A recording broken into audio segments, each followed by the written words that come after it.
Bapa kami yang di surga, Engkau tahu semua permasalahan hidupku, apa yang ku alami, apa yang ku lakukan sehari-hari. Itu semua ku lakukan untuk kebaikan dan kepujian dan kemuliaan nama Tuhan semata-mata. Aku tidak menginginkan apapun lagi di dunia ini, Tuhan, sebab aku ditolak oleh dunia, karena aku tahu temanku adalah Engkau, satu-satunya pemelihara hidupku dari aku kecil. Aku dibully, dicaci, bahkan dijauhkan dari orang-orang. Bahkan dimanapun aku mencari pekerjaan, tidak ada yang benar-benar mempekerjakan aku, bahkan menolak semua lamaranku. Bahkan hingga hari ini aku masih bersyukur, aku masih berteman dan bersahabat dengan Engkau, Tuhan. Aku diuji dengan banyak hal, dicoba dengan banyak peristiwa yang terjadi dalam hidupku, dan bila aku renungkan semua itu, justru aku semakin percaya bahwa kuasa-Mu nyata di dalamku, bukti kasih sayang-Mu yang indah. Walaupun dunia menolak seperti menolak Engkau, menolak aku juga, aku tidak mendapat tempat di dunia ini. Tetapi satu hal, Tuhan, aku punya Allah yang baik seperti Engkau. Aku dipelihara hingga hari ini, dan aku bisa memberikan yang terbaik bagi saudara-saudari terkasihku, walaupun aku sendiri kekurangan. Aku tidak punya banyak apapun yang bisa kuberikan. Aku tidak memiliki harta, aku tidak memiliki apapun yang bisa kubanggakan di dunia ini.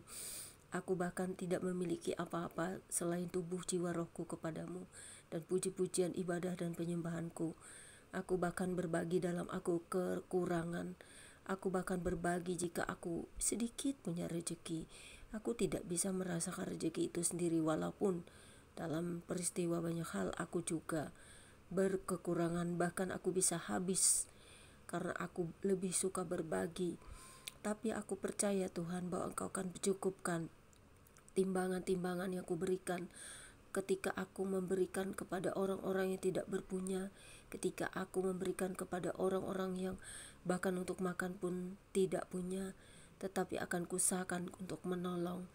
Dan itu membuatku bahagia jika aku bisa berbagi. Tetapi dalam banyak segi aku juga kekurangan. Aku mohon Engkau berkati aku, dan semua usaha pekerjaanku diberkati. Apa-apa yang kukerjakan diberkati. Aku ingin memiliki hidup yang baik bersama orang-orang terdekatku. Paling tidak aku peduli kepada mereka. Aku bisa mengorbankan diriku sendiri untuk tidak berpunya apa-apa. Asalkan aku bisa berbuat kasih, berbuat banyak kepada saudara-saudariku atau orang-orang terdekatku. Orang tidak akan pernah tahu hatiku, jiwaku, hidupku, bagaimana aku bertahan melalui semua badai hidup. Dan itu mendatangkan sukacita bagiku jika aku bisa berbuat baik kepada paling tidak saudara terdekatku dan orang-orang yang membutuhkan aku. Terima kasih Bapa, kuasa-Mu nyata di dalamku dulu, sekarang, hingga selamanya. Aku adalah milik-Mu dan akan kembali kepadamu. Apalah yang bisa kubawa kecuali perbuatan baikku dan juga kehidupanku yang penuh puji-pujian penyembahan kepadamu. Dan percaya bahwa Engkau melindungi orang-orang yang sayangi, suamiku, saudara-saudariku, bahkan mereka yang sakit. Dimanapun aku berada, aku mendoakan semua orang. Dimanapun aku selalu beribadah, dan aku selalu ingin memberikan kasih sayang kepada semua orang. Terima kasih Yesusku, Engkau telah mengajarkan aku kasih sehingga aku bisa berbuat kasih. Dalam keadaan kekurangan pun aku tetap berbuat kasih. Apalagi jika aku kelimpahan, aku akan melakukan banyak hal. Biarlah aku diberkati agar aku tetap menjadi berkat dulu, sekarang, selamanya.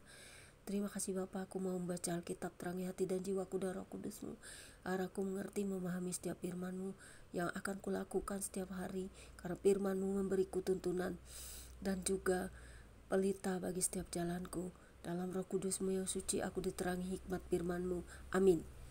Pembacaan Alkitab di sore hari ini terambil dari 2 Raja-Raja 15 ayat 8 hingga dengan ayat yang ke-12 dan parikop Zakaria Raja Israel yang berbunyi demikian.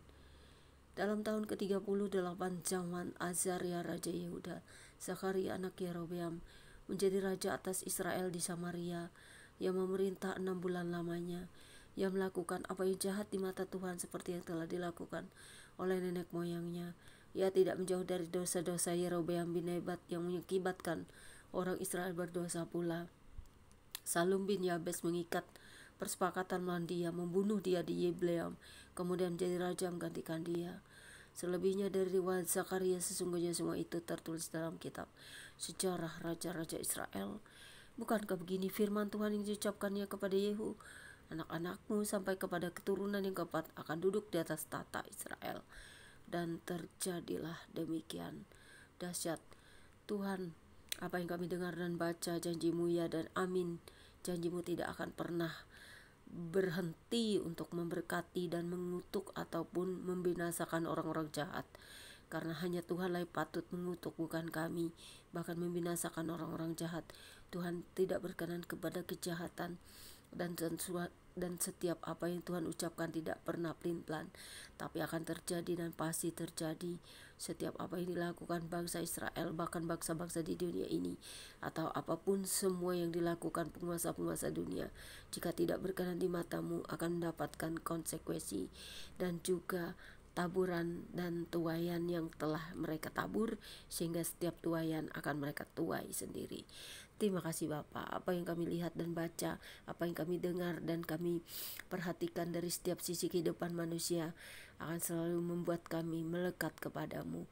Tidaklah apa-apa hidup ini jika semua dunia menolak kami, tetapi kami akan terus memberitakan kabar baik kepada semua orang, mengasihi, mendoakan semua orang dalam semua keadaan di dunia ini. Siapapun kami, tak ada yang tersembunyi bagimu. Amin. Demikianlah pembacaan Alkitab kita siang hari ini. Jadilah orang-orang baik, tetap di dalam kasih, karena kita semua akan kembali kepada Sang Pencipta kita, dan setiap orang akan mendapat upah apa yang ditabur dan dituai. God bless you all. Tuhan Yesus memberkati. Immanuel.